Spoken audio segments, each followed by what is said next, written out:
Oke, sebelumnya Assalamualaikum warahmatullahi ta'ala wabarakatuh. Teman-teman sekalian, jumpa lagi bersama saya di channel Dani Ramdhani. Pada kesempatan kali ini saya akan berbagi sedikit informasi terkait dengan apa sih yang dimaksud dengan klaim konten ID pada video YouTube kita, teman-teman. Terus berapa sih pendapatan yang akan kita dapatkan dari video yang ditandai sebagai klaim konten ID ini, teman-teman. Nah, langsung saja kita masuk pada pembahasannya biar teman-teman jangan sampai bosan untuk video yang akan saya berikan ini.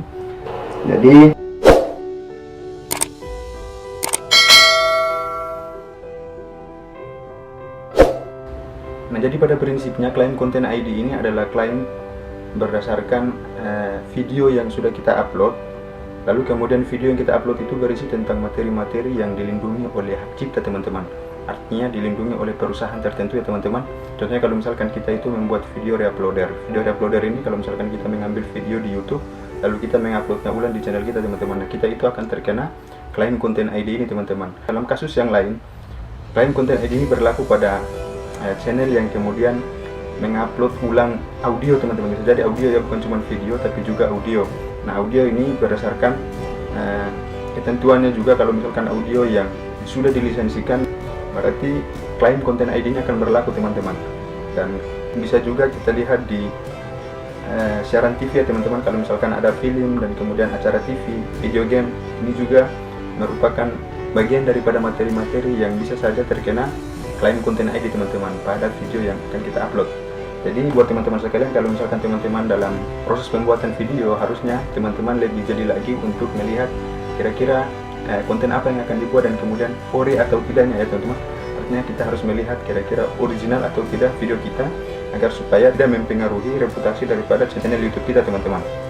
Jadi di sini seperti halnya yang sudah saya katakan tadi ya, pada kesempatan kali ini saya akan membahas tentang klaim konten ID ini dan sudah saya katakan tadi, mudah-mudahan itu bisa menjadi bagian daripada keterwakilan tentang apa yang sudah saya sebutkan. Kemudian kita lanjut pada berapa sih pendapatan yang akan kita dapatkan dari video yang sudah ditandai sebagai klaim konten ID ini, teman-teman. Nah, langsung saja kita menuju pada tayangan berikut ini, teman-teman. Nah, jadi langsung saja kita menuju di dashboard sini ya, teman-teman. Ini adalah dashboard saya. Nah, biasanya kalau misalkan teman-teman itu terkena dampak klaim konten ID ini, teman-teman akan diperlihatkan notifikasi penting seperti ini ya, teman-teman. Jadi notifikasi penting ini muncul karena teman-teman itu teridentifikasi bahwa video dari teman-teman yang sudah teman-teman upload itu berisi materi-materi yang dilindungi oleh hak cipta itu, teman-teman. Nah, langsung saja untuk melihat berapa sih pendapatan yang kita dapatkan dari klaim konten ID ini, karena katanya itu berbagi hasil, teman-teman. Katanya itu berbagi hasil, dan kira-kira hasil yang sudah dibagikan kepada kita itu akan berapa ya. Kalau misalkan kita lihat saja, ini adalah salah satu video saja. Saya scroll dulu ya, teman-teman. Saya cari dulu mana ini videonya. Nah, yang ini, teman-teman. Video ini ditandai sebagai video yang pendapatan iklannya itu dibagikan kepada pemilik hak cipta, teman-teman. Nah, bisa teman-teman lihat untuk video-video yang lain, di sini monetisasinya aktif. Hanya saja pada video yang ini, teman-teman. Video ini pendapatan iklannya itu dibagikan kepada pemilik hak cipta ini, teman-teman. Nah, langsung saja kita menuju pada analitik dari video ini, video yang terkena klaim konten ID ini, supaya kita bisa melihat berapa sih pendapatan yang kita dapatkan dari iklan yang muncul di video ini, teman-teman.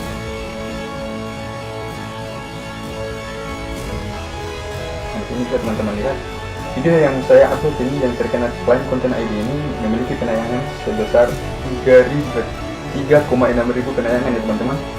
Dan waktu tontonnya itu 130,7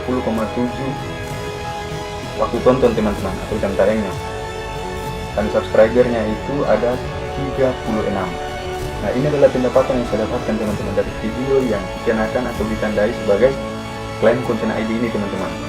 Nah, namun dalam klaim konten ID ini saya disepakati untuk berbagi hasil.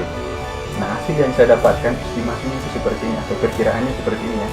Jadi ini adalah estimasinya atau perkiraannya, dan mendapatkan Rp239 dari 3,6 ribu penayangan tadi, teman-teman. Jadi hasilnya sangat kecil ya, teman-teman. Jadi saya sarankan kepada teman-teman sekalian, kalau misalkan teman-teman memiliki video yang terkena klaim konten ID ini, Nah, semua itu tergantung dari teman-teman, tapi kalau misalkan menurut saya tidak perlu dihapus teman-teman. Sekalipun pendapatan yang kita dapatkan dari video yang terkena klaim konten ID ini sangat kecil ya, tetapi ada punya manfaat-manfaat tertentu teman-teman. Contohnya kalau misalkan di bagian video saya ini, di bagian ringkasan sini ya teman-teman, kalau misalkan kita lihat di analitiknya, di sini saya mendapatkan 36 subscriber teman-teman dari video yang terkena klaim konten ID ini. Jadi ada manfaat tertentu yang bisa kita dapatkan dari video yang sudah terkena klaim konten ID ini dan sudah ditandai sebagai video yang bisa berbagi hasil teman-teman.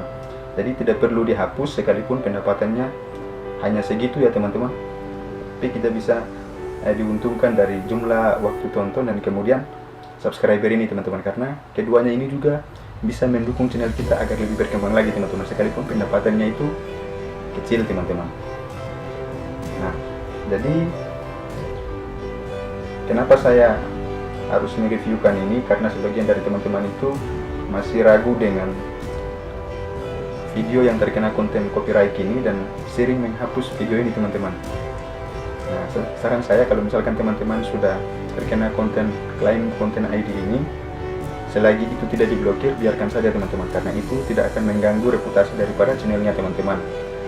Nah, di sini bisa teman-teman lihat untuk salah satu video saya, bisa kita bandingkan ya teman-teman, kita bisa bandingkan dengan salah satu video saya yang view-nya itu atau penayangannya itu baru 103 teman-teman, artinya baru 103 orang yang nonton, beda dengan video tadi yang sudah terkena klaim konten ID itu teman-teman.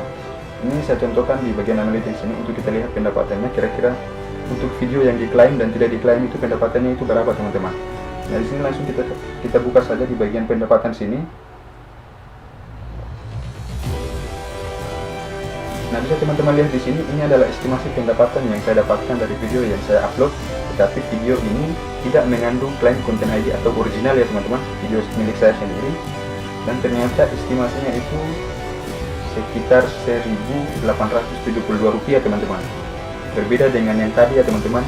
Nah, ini agak sedikit lumayan karena yang jelasnya pendapatan itu semua ditentukan daripada ini kedua ini ya teman-teman, dari RPM dan kemudian CPM.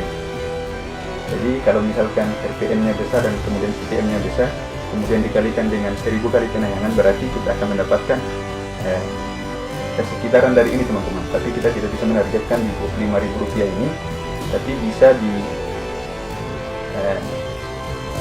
kalkulasikan teman-teman, artinya bisa jadi 1/2 dari 25.000 ini teman-teman.